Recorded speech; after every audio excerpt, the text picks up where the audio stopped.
నమస్తే, నేను Pavan Kumar, Dhanvantari acupuncture nature cure centre, Kodad.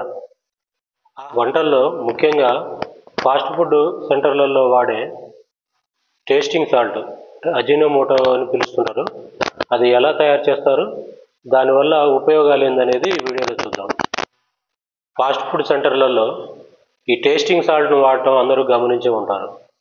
దాన్ని అజినోమోటో అని పిలుస్తుంటారు. కాకపోతే అజినోమోటో అనేది టేస్టింగ్ సాల్ట్ను తయారు చేసే కంపెనీ యొక్క పేరు.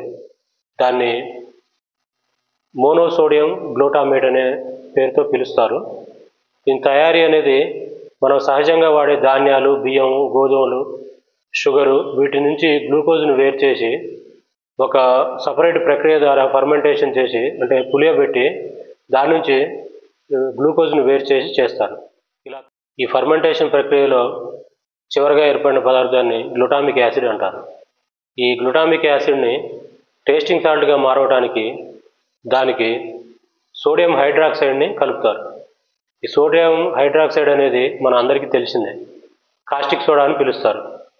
ఈ కాస్టిక్ సోడా అనేది కలపడం వల్ల అది క్రిస్టల్స్గా మారి మనం ఇప్పుడు చూసే పంచదార లాంటి పదార్థం టేస్టింగ్ సాల్ట్గా తయారవుతుంది.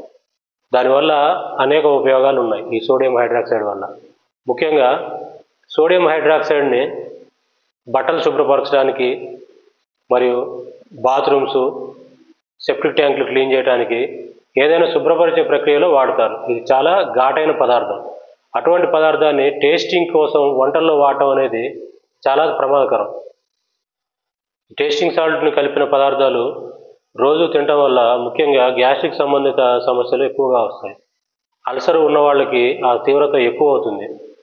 ఇదే విధంగా సంవత్సరాల తరబడి ఈ టేస్టింగ్ సాల్ట్ కలిపిన పదార్థాలు తినడం వల్ల క్యాన్సర్కి కూడా దారితీసే అవకాశం ఉంటుంది. కాబట్టి ఈ టేస్టింగ్ సాల్ట్ కలిపిన పదార్థాలు తినకుండా, ఒకవేళ తినాలనుకున్నా, వండవలసిన పరిస్థితి వచ్చినా దాన్ని అవాయిడ్ చేసి మామూలుగా వండుకోవడం మంచిది.